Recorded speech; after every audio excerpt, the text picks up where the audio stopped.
Assalamu alaikum dear students, first year physics new course chapter number 2 force and motion lecture 20 rocket propulsion. A rocket moves up by ejecting burning gases from its rear. Rocket अपने rear से burning gases को eject करते हुए upward move करता है. इसका working principle है motion of rocket is based on law of conservation of momentum and Newton's law of action and reaction. Rocket की motion दो principles पे base करती है.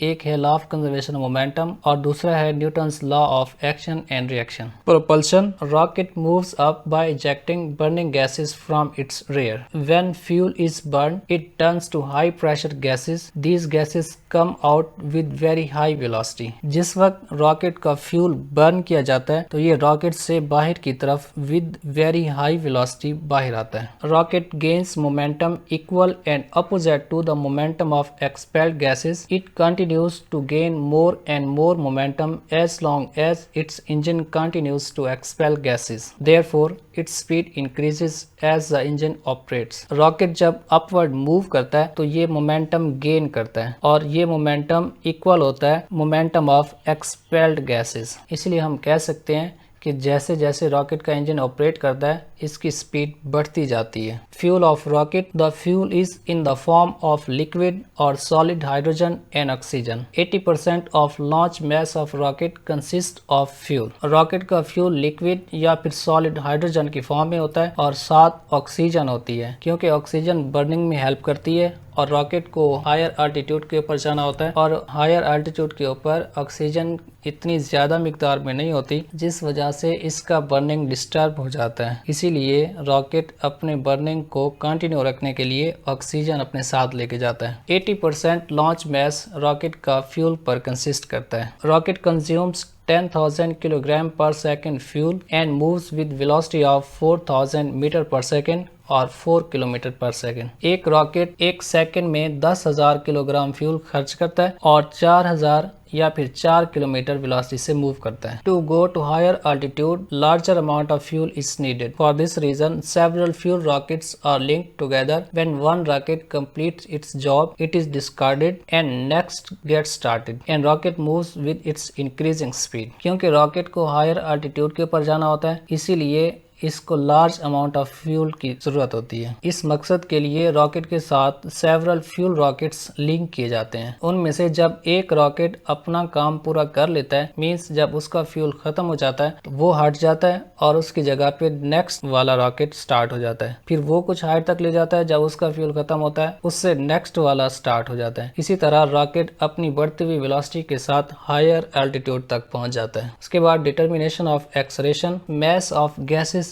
ejected in time t ये है m prime. Initial velocity of gases relative to rocket 0 है क्योंकि start में गैसेस रॉकेट के साथ मूव कर रही हैं तो रॉकेट के रेफरेंस में इन गैसेस की इनिशियल वेलोसिटी 0 है. उसके बाद जब गैसेस इग्निट होती हैं तो वेरी हाई प्रेशर के साथ नीचे आती हैं. इनके पास एक वेलोसिटी आ जाती है v. Final velocity of gases relative to rocket ये v बन जाती है. Change in momentum of gases हम फाइंड कर सकते हैं delta p equals pf minus PI formula से. क्योंकि इनिशियली वेलोसिटी 0 है तो इनिशियल मोमेंटम 0 बनेगा और फाइनल वेलोसिटी v है तो मोमेंटम बनेगा m प्राइम v. हम इसमें वैल्यूज पुट करेंगे. ये बनेगा delta p equals m prime v minus 0 या फिर delta p equals m prime v. By Newton second law f equals delta p divided by delta t. Delta p की value ये उठा के हम इस जगह पे पुट करेंगे और ये इक्वेशन बनेगी f equals m prime v divided by delta t. यहाँ पर m प्राइम और डेल्टा t को सेपरेट कर लिया. अब इसको लिखा f इक्वल्स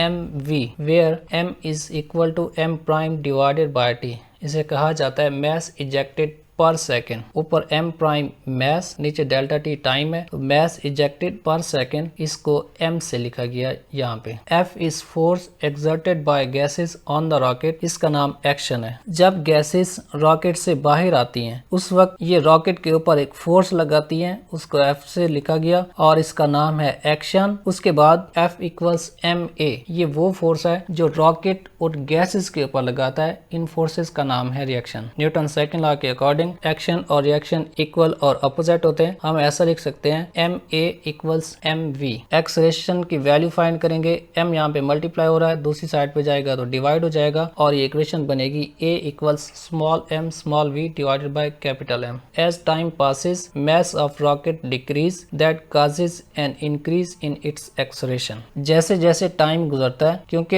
ये रॉकेट का कंबाइंड मैस है, mass of engine plus mass of fuel, तो जैसे टाइम गुजरता है फ्यूल के बर्न होने की वजह से इस कैपिटल M की वैल्यू कम होती है। इस M की वैल्यू के कम होने की वजह से एक्सेलरेशन रॉकेट का बढ़ता है। इसलिए हम कहते हैं कि रॉकेट जब ऊपर की तरफ मूव करता है इसका एक्सेलरेशन बढ़ता जाता है। ये था हमारा आज का लेक्चर। नेक्स्ट लेक्चर 21 है न्यूमेरिकल प्रॉब्लम।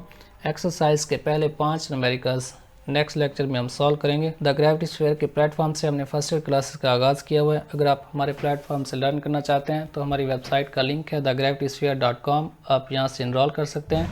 हमारा व्हाट्सअप नंबर है, आप यहां से कांटेक्ट कर सकते हैं। हमारे फेसबुक पेज को फॉलो कीजिएगा और द ग्रेविटी स्फीयर के नाम से हमारा यूट्यूब चैनल है, आप इसको सब्सक्राइब कीजिएगा ताकि हमारे आने वाले तमाम लेक्चर्स आप तक पहुँचते रहें। Thank you. अल्लाह हाफिज़।